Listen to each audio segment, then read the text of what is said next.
Hello there. So my name is Edward Bacon, and I'm head of general education at Rangsit University International College, and I'm also the creator of the International Language Center. So I thought in this video, what I'll do is I'll give a little background information on this peer-assisted learning center. All right. Okay. So the history of this place is really I started this after I visited a Thai TESOL conference in I think it was 2015. So what it was I as I when I went to the conference, I came to this presentation, and I had to deal with two researchers from a Japanese university, and so they had kind of like a drop-in center. And when I went to this is actually the first conference that I went to, and I was trying to get back something from this conference that I could bring to the university, and I saw this as something that we could potentially um, bring to our university. Because at the time, the English proficiency for the students in the international program at Rangsit University was not really that great. So in 2000, like 2000, when we eventually got this off the ground, it was about 2000, late 2017, early 2018.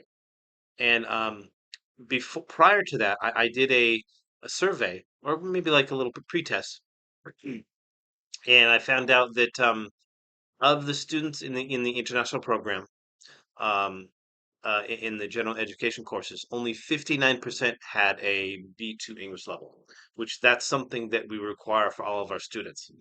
And yeah, so only a little over half had the level that we were expecting.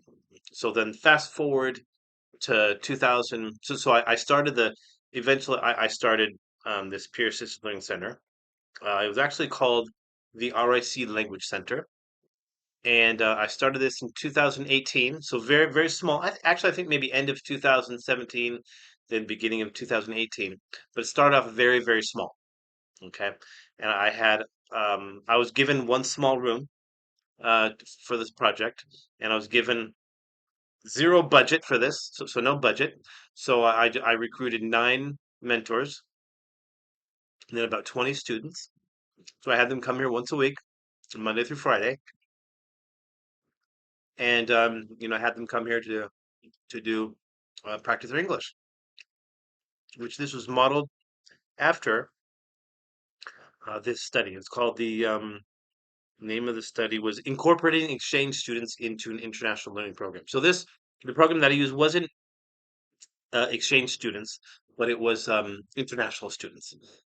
So students from, well, obviously all students from Thailand, but also students from other countries as well. Yeah, and so fast forward to 2023, and that 59% is it now it exceeds 90% of the students who are at Rangsit University International College that are enrolled in general education courses. They have a B2 level. So you go from 59%, 92%. So we found out that this peer assisted learning program actually works. Um, so this is the now what we did was originally it was just a faculty wide program. Now what we're doing now is we're expanding it into a university wide program. So now many students around the or sorry many universities around the world they have their own peer assisted learning program where students they can come and get help in some capacity. But I don't know of any other program at a university where they take it at such a large scale. So what we do is for certain courses we require students to come to the language center, and yeah. So the goal for the next year is to exceed 10,000 students per year. Okay, so let me go over the hierarchy of this program. Okay, so uh, as I said, my name's Edward, but you could just call me Eddie. So I started this program in 2018, but now what we're kind of it's being run together with Ajahn Gary. Okay, so I'm from the International College, and then Ajahn Gary he teaches uh, English in the Thai program. So we're kind of now it's becoming a joint um, academic program between Relay, which is where they teach English to students in the Thai program, and RIC, where we teach English to students in the international program. Okay. And then, so I want to go back a little bit. So the university's motto is creating a giving and sharing society. So really, that's what this program it's aligned with. Okay, so we're having um, the international students not only helping the other international students, but also students in the Thai program as well. Okay, so by giving and sharing, they're creating a better society for everyone. All right. So the yeah, again, so the two teachers that are in charge of this, myself and Ajahn Gary. Then under that, what I found out is you definitely, for any peer assisted learning program, you definitely need a strong student management team. And so that's what the team leaders are. Okay, so they're all volunteers. So it used to be I used to have to go out and recruit um, my student management team. And I used to be lucky to get 10 students to volunteer. But now it's different. I get a budget and really the team leaders they will get paid, but it's not a lot. It's more of like a way to say thank you for volunteering. Um, and so most of our students they are from Myanmar. We get a lot of students from Myanmar. The past year, I would say we've gotten over 1,000 students from Myanmar alone, new students from Myanmar alone. Um, and yeah, I mean, these are really great students. And where they, and again, I don't promote anymore. Students come to me and they say, "Oh, Ajahn Eddie, I heard about this peer assisted learning program. Yeah, I want to join." And I tell a lot of these students, I say, "Hey, listen, they give me a budget for 75 students. I can't pay you, but um, and then, oh no, Ajahn, that it's okay. I still want to join. And I tell them, hey, listen, um, if there's not enough money in the budget this term, yeah, if you come next term as well, then I can then you can get paid. But again, a lot of these students, it's not about the money. It's about they want to be a part of the university and also they appreciate getting paid a little bit, like being it's like saying thank you for volunteering. Anyway, so right now we got a great student management team. Again, I had a budget of 75, and now I think it's gotten over maybe 140 right now. And so yeah, so the students they can either choose to receive the small payment or they can get scholarship hours. So it looks like right now, I haven't tallied up the numbers, but maybe 50% get scholarship hours versus the other 50% get the small payment. So again, this is not being forced by me. These are students that they're volunteering because they really want to be a part of a group, be part of a team, and they also want to give back to the university. Okay, then what we have is we have around again, I haven't tallied them up total yet, but around 700 peer mentors. Okay, and so they come from four different classes. So they come from ILE 125, so English for Global Exploration, ILE 126, English for TED, and ILE 127, English at Work, and IRS 127, Intercultural Communication.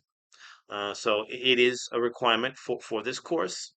They have to volunteer 1 hour a week and it's a 10-week program. And again, this is connected with the university's model of creating a giving and sharing society. Okay, and so they could come 1 hour each week to help practice to help students in the Thai program to practice their English. Okay, then we have now this is where we're really expanding this term. We have over six. I think now it's gotten over the number of students who've registered about a little over 6,300. Um, these are students from the Thai program. Obviously, the Thai program is a lot larger than the students in the international college. So I think last time I heard this term this year we have about I think 10,000 new students, which is really good. So we have students from ENL 125 and ENL 126. Okay, and so they require in these courses we require students the Thai students in these classes to come for 30 minutes each week. Okay, and so how it works if we have 6,300 students coming each week. So the language center, it's open 5 days a week. Okay, so here's this is actually the pyramid, the team leader schedule. But if you look there, if they're open Monday through Friday, and the slots highlighted in green, those are the times that are specifically reserved for students in the Thai program. So they're there for about, so from 11 to 12 and then 2 to 8. And then so they come to the language center for 30 minutes. So if they choose, and they have to choose one session per week for 30 minutes for the 10-week program. And so they choose a day at a time. So let's say if they choose Monday at 11. And so if you have sorry, if you have over 6,300 students, divide that by 5. So you're looking at roughly about 1,200 students a day. Okay. Which means that if you divide that up into 7 hours, you're looking at roughly about 150 students per hour. And then for each 30-minute block, you got you have about 75 students. So for each 30-minute session, we're getting um, about 75 students per hour. Okay, and so how that works out is we like to have, for each peer mentor, they can have up to five students. Okay, so how that works out is that if 75 students come each 30-minute session, then we're looking at about 75 students, which means we'll need 15 peer mentors. And so that's more than, so what I did was for each of the sections highlighted in green, I wanted to make sure we have at least 15 peer mentors during that time. And then for the other times, there may be more or less. Okay, like for example, if you look at from nine to 11, the first shift is 9 to 11. That's not reserved for the students in the Thai program, but they are more than welcome to come at that time. And same thing with 12 to 1. What we did was we originally told that the students in the Thai program don't come at this time because that's time for your lunch, but we also have a lot of students in the Thai program reserved for that time as well. Then if you look at the last section there, you're looking at the orange section from eight to 10. Okay, this is going to be an online session, so they don't come to the center. This is more like a safety issue. We don't want students leaving too late from the center. So this is reserved for students in the foundation program. So students, they are part of the university, but they're not enrolled in GE courses yet. Okay, so their English level is not as good. So what we do is we have them come Monday through Friday every day, from eight to 10. But again, these are online sessions, so it gives them practice in using English outside the classroom. Okay, and then yeah, so again, the students, they can choose anywhere from, they can come here from 9 to 1 p.m.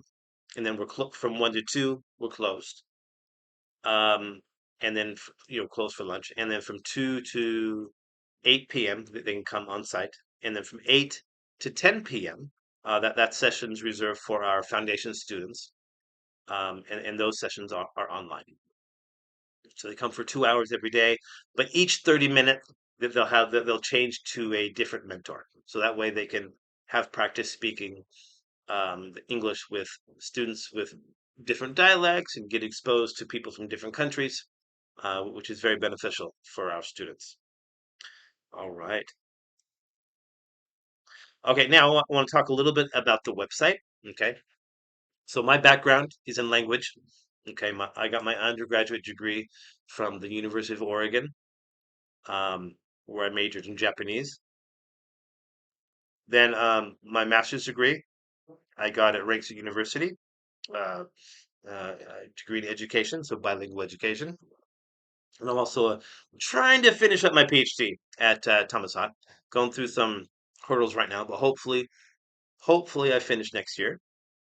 So again, my background is in education and language, not IT. So I did design this website. It's very simple. I'm self-taught on how to write HTML code and whatnot. So I don't know a lot of the advanced stuff. Um, so I did create this website where people can go online. They can see who the team leaders are, see our student management team. They can also see who the peer mentor is, and then you have the contact information.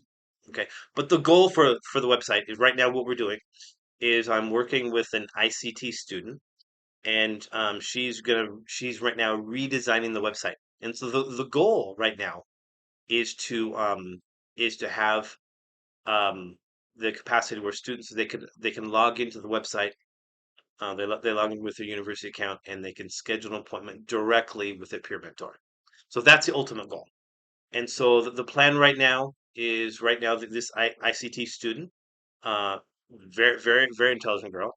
Um, she's designing it right now, and the plan is to have it finished by the second week in October, which coincides with the midterm break here.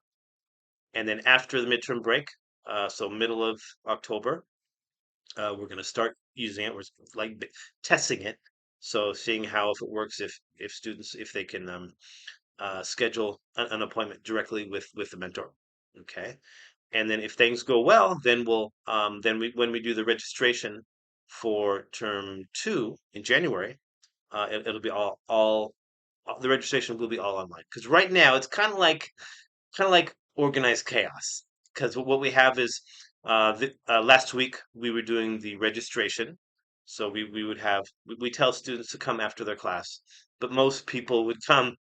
They come um, usually during lunchtime, and then they come in the afternoon. So we'd have hundreds of people here at one time trying to register, um, and then um, and then this week, this is when we're having to take the pretest. So how it works with this program, the first week we have them take a pretest, and the last week we have them take a post-test, and we kind of see how their English improves. So this week we're doing the pretest, and again, students are coming some students come on time. So again, the plan was to have 75 people come every 30 minutes. So on paper, it should work. Okay. But what we're finding is some people come at 7 or sorry, on time. Some people come early and some people come late. So you're looking at pretty much uh, very busy all day. Okay. Um, but but that's just for like the registration and getting students to take the pretest. So I'm predicting things will settle down next week. But however, if students, if they can do the registration online, it would make things go so much more smoothly. Okay, so we're in the transition phase. We're redesigning the website now, um, and then we plan to have it. We're going to begin the beta testing of it in the middle of October, and we'll do that. We'll test it for about another month. And so this 10-week peer assisted learning center program, it will finishes on November 24th, and then after that, um, the next term in January, hopefully we can do the registration um, fully um, online. Okay, which will make things go a lot more smoothly. Okay, all right. Okay. So yeah, this is so the future of the Language Center. The goal right now, this term, the goal is to have 6,000 students, which we have that. We have about 6,300 students that have been introduced to that have been invited. I would say right now we're about halfway. Uh, we got about maybe about 3,000 registered. But again, yeah, we have invited over 6,000 students to join in term 1, and then in term 2, we expect to have 6,000 students as well. And then for the summer term, which is it's a shorter term and we have fewer students enrolled, um, is about 2,000 students. Okay, so we're looking at roughly for the whole year. The goal is to have, 14,000 students, which is incredible. I know of no other um, peer assisted learning center at any of the university that does these type of numbers. Because normal peer assisted learning center, it's kind of drop in, hey, if you need some help, to come on in, we'll help you. Um, but what I found out a lot of times, if people need help and you say, hey, I can help you, very few come. So what we're going to try to do is we're trying to make this mandatory for all students for these specific courses, so we can stress to tie students the importance of learning a second language and more specifically learning English. We also have international students that maybe they don't feel comfortable. Let's say, for example, they're enrolled in one of the courses where they're supposed to join this program, but they don't feel comfortable with teaching English or mentoring someone in their English skills or for their English skills. So we also offer, I say, hey, all right, how about this? Would you like to teach your native language? And like, oh, wow, I can do that. Yeah. So I already have one student. She'll be teaching French. So we got about 20 people signed up for that. I got another guy. He's interested in teaching Arabic. So he's from Egypt. And I just spoke with another student from Japan, and he's interested in teaching Japanese. So this is something that's really, really great. So we can offer the main core is English, but also I had another student wanted to teach um, uh, want to teach Chinese as well. Okay. And then we also in the past we've also had Thai here as well, but what we're trying to do for right now is to uh, focus on English, but also introduce other languages along the way. All right, so the benefits of the International Language Center. The first one creates a fun learning environment. So people come here, they can what we want to do at two things is we want them to have fun, but then also practice their English. Okay, so create social cultural relationships. So this is a great way for Thai students that are in the Thai program, a great way for them to make friends with people around the world. So if you look back here, you look at all these flags. So this term we have students from over 20 different countries. Okay, so this gives a great chance for the students to get exposed to other languages and other cultures as well. Okay, student-run academic program. Okay, so this is fully student-run. I mean, I oversee it.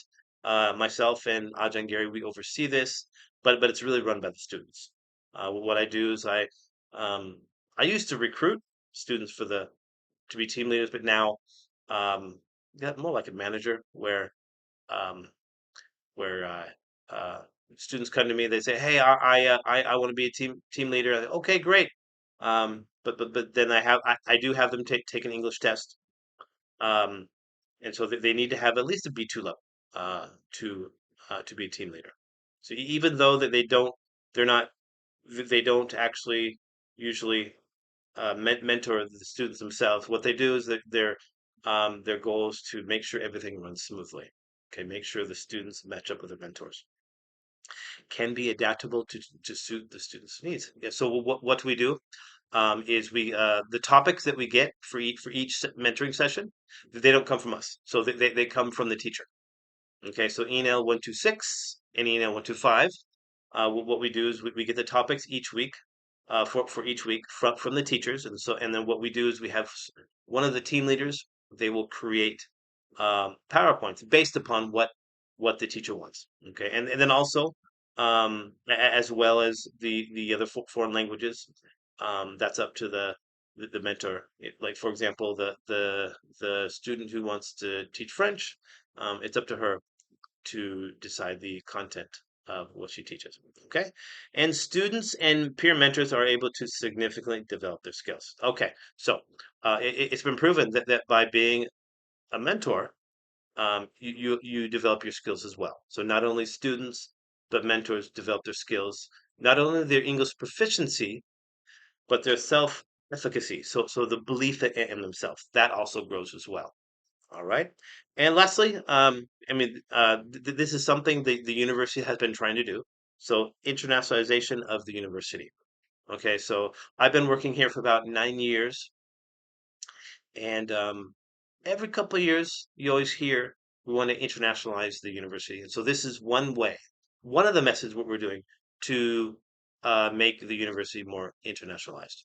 Okay, so what we do is we have the students in the international college work together with students in the Thai program. All right. Okay, so I want to thank you for listening to my little speech here and hear me rambling on about things. But yeah, if you have any questions, feel free to just post questions um, in the comment section below, and I will get back to you as soon as I can. All right. Well, thank you so much for listening, and looking forward to seeing everyone soon. Thank you very much.